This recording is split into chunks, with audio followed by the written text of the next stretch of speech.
कहे के भाव हम मास्टर कि अरे सब चली अरे जय बाबा पारी अरे बाबुआ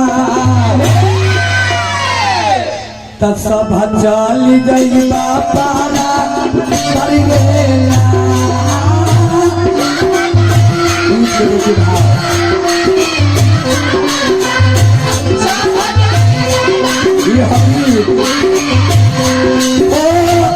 सब चली गई है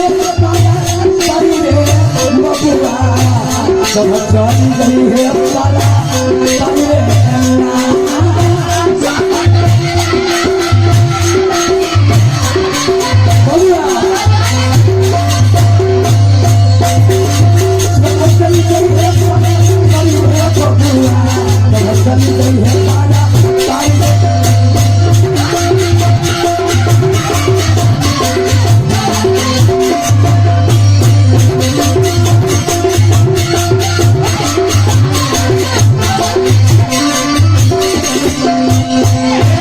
से बहुत बहुत रुपया के पुरस्कार चरण में गोर चुके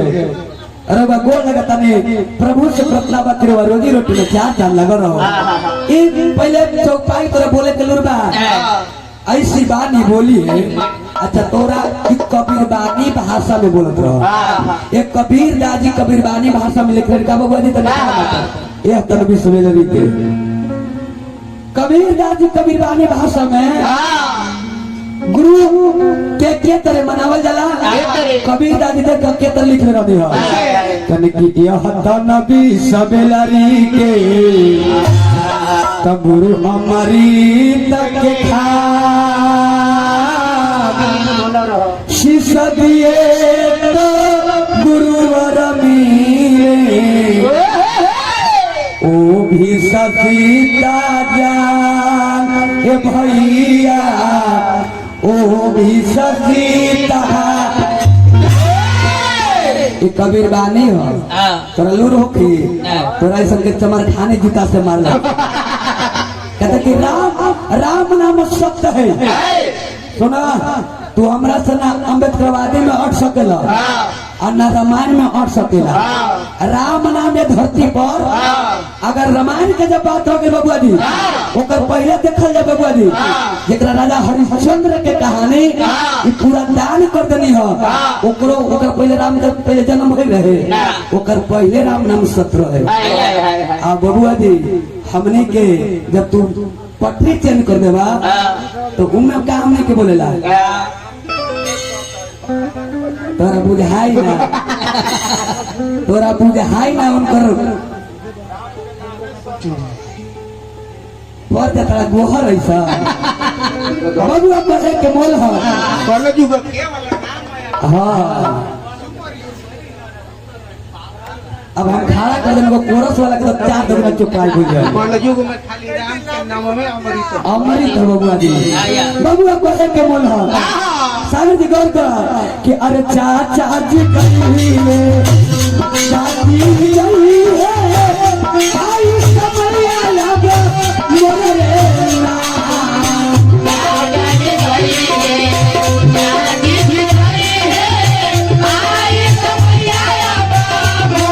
धीरे धीरे बाबा धीरे और धीरे कृष्ण जी या जी गौर करे के मन हो ये पिताजी कहीं कुछ दिन में हम चल जाए हमारे दादा तो चलिए गई नहीं है बाबू जी है ओकरा बाद में हम चल जाए ये आवागमन का मेला है ये आत्मा अजर अमर अविनाशी ये आत्मा कब मरती नहीं है तो वो जलती नहीं है ये बात के गौर करे के बोलो व्यास को तो निमन बात बोला कि लोग के समझ में आवे ये शरीर जे तरह हमने नया वस्त्र पहनले ताजे हमरा श्रवण कुमार परिवार की ओर से इनको फूल और माला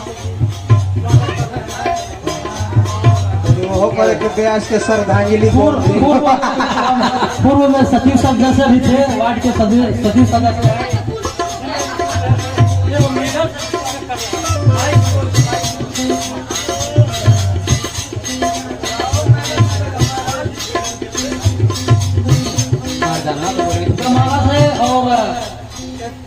मेडल से भी स्वागत कर रहे हैं। बहुत बढ़िया व्यास है जय हो जय हो। और दोनों व्यास के हम मेडल और माला से स्वागत करेंगे। बोला रहा बोला रहा।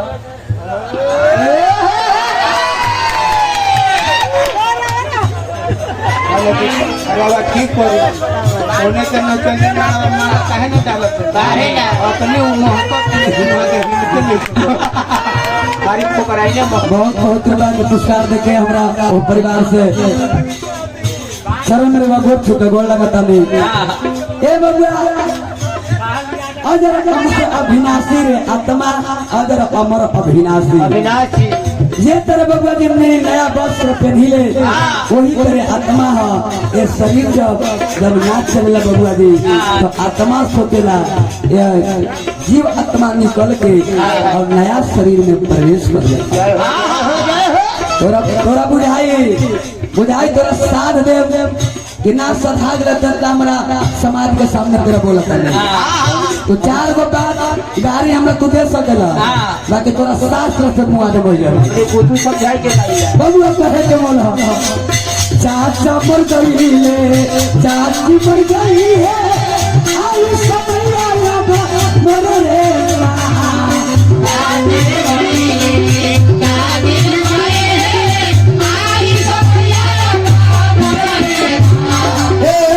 चली गई बाला पारी रे बबुआ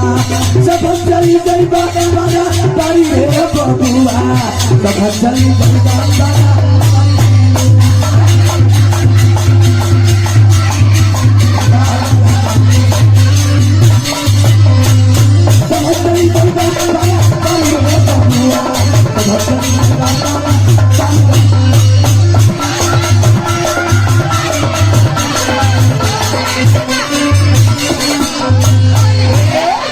सब कोई पारा पारी चल जाए के बाद